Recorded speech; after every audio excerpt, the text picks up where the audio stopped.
Asalaamu calaykum waraxmatullaahi tacaala wabarakaatu. Soo dhawaada saaxiibayaal, dhammaan saaxiibada ku xiran janaalka Nubuson. Maanta waxaan halkan dib ugu bilaabi doonaa xalqad cusub oo ah podcast. Podcastiga waxaan kusoo qaadan doonaa mowduucyo aad u badan. Mowduucyadaas waxay taaban doonaan dhammaan qaybaha kala duwan ee nolosha qofka. Waxaan kusoo qaadan doonaa mowduucyo iyo xalqadooyin kala duwan anagoo mid mid u kor istaagi doono. Mowduuceena koowaad aan ku bilaabi doono podcastigeena wuxuu noqon doonaa horumar noloshaada. Qof kasta oo inaga mid ah wuxuu jecel yahay inuu noloshiisa horumar ka sameeyo oo ah meesha uu joogo maahane meel kale inuu tago. Dhammaanteen anagoo og in qof kasta oo rabo inuu noloshiisa horumar ka sameeyo, horumarkana sidiisaba waa waxyaabo badan oo isku tagay ama faktoro badan qofka dadaalada uu sameeyo ayay ku imaataa inuu qofka noloshiisa horumar ka sameeyo. Maanta marka mowduuceena horumar noloshaada xalqadiisa koowaad waxaan ku qaadan doonaa inuu qofka garto nafsadiisa oo ah xalqadeena waxay noqon doontaa garan naftaada. Inaad naftaada wax badan ka ogaatay waxay kaa dhigaysaa inaad guulo badan oo horumar aan noloshaada ka samaysay.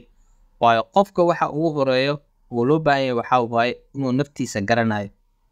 Waxyaabo badan oo waxaa jiro oo naftaada ku saabsan ama naftaada shakhsiyadaada aad tahay laakiin aadan garanaynin.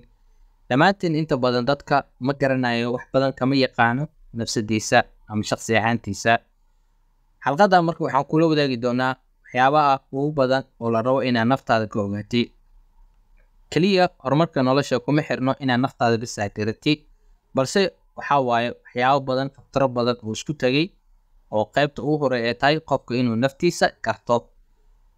Marka qofka uu rabo inuu naftiisa garto, idea ayaa waxay leedahay qofka dhammaan dadka caqliga leh waa dadka garta naftooda marka hore.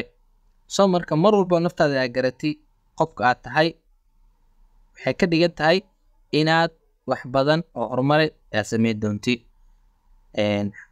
Xalqadeena marka waxyaabaha qofka laga rabo ugu horeeya waxay tahay inuu si uu garto nafsadiisa. Su'aalo badan ayaa la rabaa inuu jawaab u helo.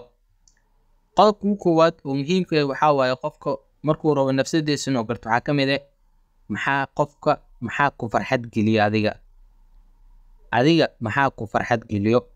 Farxadda ma ahan waxyaalaha oo dhacdada kooban ma ahan, waxaa la rabaa waxa sida saxda qotada dheerka leh oo sida saxda mar allaala markaa waxaas u sameysay ficilkaas oo aad dareemayso farxad.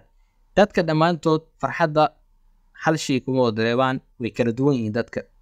Tusaale kale, qof ayaa wuxuu farxad dareemayaa markuu dadka caawiyo. Hadday noqoto qof miskiin inuu wax u qabto, hadday noqoto qof kale oo walaalo inuu caawiyo. Farxaddiisa wuxuu ku dareemayaa inuu qof caawiyo. Qof ayaa farxadda wuxuu ku dareemayaa inuu shaqo adag qabto, inuu waanta dhan mashquul oo shaqo iyo ku mashquulo, kaas ayuu farxad ka helayaa. Qof kale ayaa laga yaabaa wuxuu farxadda ka helo kale inuu iska nasto, maanta dhan filim iska daawado. Waxyaalaha qofka farxadda oo ku helayo way kala duwan yihiin.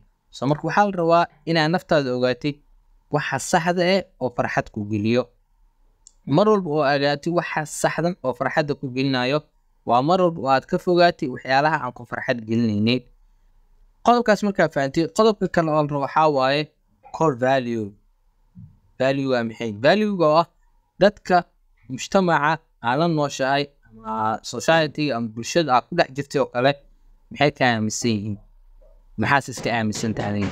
Dadka waxaa waaye qofka waxyaabo badan ay ka aaminsanayn doonaan. Qof ayaa waxaa laga yaabaa inuu ku arko qof dulqaad badan inaad tahay. Qof ayaa laga yaabaa inuu ku arko qof akhlaaq badan inaad tahay. Qof ayaa waxaa laga yaabaa inuu ku arko qof xun. Marka value-ga waa inaad garanaysid oo waxa aad go'aan ku qaadanaysid oo muhiimka ah. Ma la rabo qofka inuu value laan iska soo. Waa inaad ogtahay value-gaaga. Qodobka kale oo aadka muhiimka ah oo la rabo inaad nafsadaada ka ogaato waxaa waaye xaaladaha adag ama stresska markuu ku hayo sidee ugu falcelisaa. Dadka qaar markay wax ku dhacaan oo kale waxaa laga yaabaa qofka inuu niyad-jabo oo wax allaale wixii markaas sababay oo niyad-jabkaas inuu wixii dhan uga tanaasulo. Marka qaabkee ugu falcelisaa?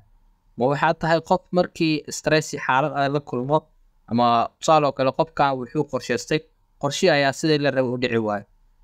qofkii marka wax allaala waxaa qorshays haddii sidii rabo dhici waayaan falcelinteeda noocana ma wixiyaa ka niyijabee ma wixiyaa dib u fiirinay qorsheynay qaabkee ayaa ugu falcelisaa xaaladaha adag marka allaala marka ogaatid inaad qofka aad taa ogaanay markaas haddaad tahay qof mar allaala markii wax ka khaldamo qof niyijab badan inaad tahay qof mar allaala markii wax ka khaldamaan ama wax si ka noqdaan oo kale qof wixii markaas dib u fiiriyo dib u milicsado maxaa sababay maxaa keenay xalkii raadiyo aana isdhiibin soo marka waa inaad ogtahay qaabka ugu falcelinaysid qofka aad tahay qofka waxyaalaha kale oo la rabo qofka nafsadiisa inuu ka garto waxay tahay waxyaalaha strengthiga aad ku tahay ama waxyaalaha aad ku fiican tahay qofka bini'aadanka ee shakhsiyaadka dhammaantood hal wax ma ku wada fiicin dadka waxyaalo kala duwan ayay ku fiican yihiin qof ayaa waxaa laga yaabaa inuu ku fiican yahay hal abuurka iyo fikradaha cusub inuu keeno qof ayaa waxaa laga yaabaa inuu ku fiican yahay maxaa la dhahaa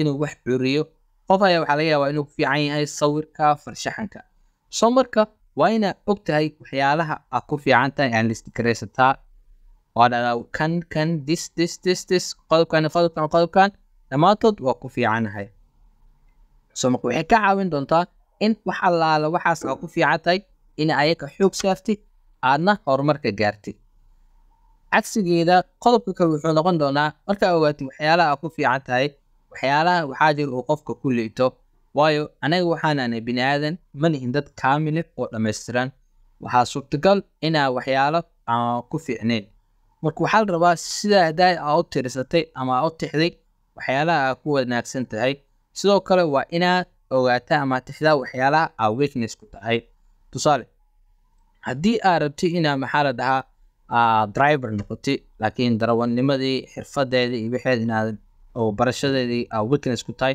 waa dhinacaas ku fiicneen ama haddii la rabo inaad noqoto qof piyaanada garaacayo oo kale laakiin aana ku fiicneen soo marka waxyaalaha aa ku fiicneen waqti badan iskama gelinaysa already waa ogtay waxaan inaadan ku fiicneen balse ma ka dhigno inaadan waxaas qaban karin keliya waxaa waaye waxay u baahantay waxaas inaa more time egelisay inaa barati waqti badan noqone laakiin waa inaa sababta u ogaanaysa waxyaalaha weaknesska ku tahay waa ujeedada waxay tahay inaadan waqti badan aadan iska gelinin because of already waxaas ma ku fiicnid so mar allaala marka strengthga ogaatid weaknesskaaga ogaatid waxay qayb ka qaadan doonaan horumarkaaga nolosha qodobka kale oo xiga waxay tahay maxaad nafsadaada ka aaminsan tahay qof noocee rabtaa inaad noqoto mustaqbal qof noocee rabtaa inaad noqoto so dadka isku si maahan qof ayaa waxaa laga yaabaa inuu qofku uu doonayo inuu noqdo kale qof dadka ixtiraamaan dadka jecel yihiin dadka u istaagaan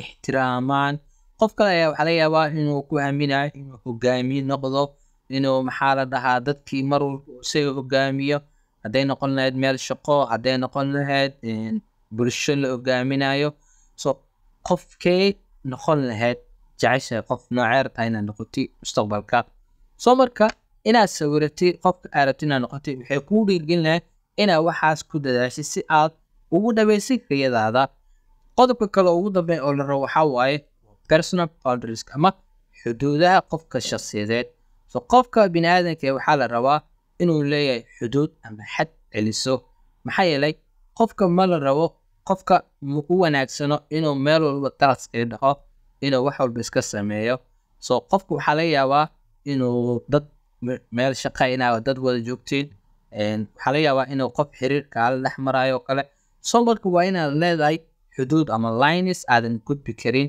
oo waxaas maxaa la dhahaa oo wixii ka baxsan arrimahaas oo kale inaadan ka hadlin oo kale so mar walba aad tahay qof xuduud leh oo line leh waa mar walba ay dadkii maxaa la tacaamulaysay maxaa la ku ixtiraamaan ku qadariyaan qiimo kuu yeelaan maxaa yeelay waxaa tahay qof garanayo waxa uu sameynayo waxaa tahay qof garanayo waxa shaqadiisa iyo waxaan shaqadiisa ahayn oo kale so mar walba waxaa wanaagsan inaad tahay qof xuduud leh lama doonayo inaad tahay qof iska furan oo meel walba iskalaha ka hadlo meel walba wax iskaga sameeyo waxaa la rabaa inaad tahay qof xad leh waxaana xadkiisa dhaafi kara hadday noqoto xiriir hadday noqoto shaqo hadday noqoto waxbarasho waa inaad garanaysid linekaaga soo marka dhammaan qodobadaas ugu muhiimsan markii allaala markaas keentid waxaa kuu soo baxayo oo aad jawaabahooda aa u heshiyo kale in horumar noloshaada aa ka samaysid. haddii mar walba aa ogaato waxyaalaha weaknesskaaga ah oo strongkigaaga aa ogaatay, valuegaaga aa ogaatay, xadkaaga aa ogaatay, dhammaan marka qodobadan waxay ka qayb qaadan doonaan inay garatid qofka aad tahay. markaas waxaa kuu soo baxayso qofka aad tahay iyo qofka aad rabtid inaad noqotid. soo marka waxaan rajeynayaa dhammaan qodobka xalqadan koowaad inay wax badan nolosheeda ka bedesho, wax badan idinku soo kordhiso. saaxiib nagu cusub waxaan ka codsanaynaa janaalka subscribe, like, share iyo comment. haddii aad tahay saaxiibada ornoolyagan waxaan ka codsanayaa inaad muuqaalka noo sii share garaysid oo saaxiibo badan aan gaartay. sidaas iyo nabadgelyo intaa ku kulmi doona xalqadeeda xigto. aad u mahadsantihiin.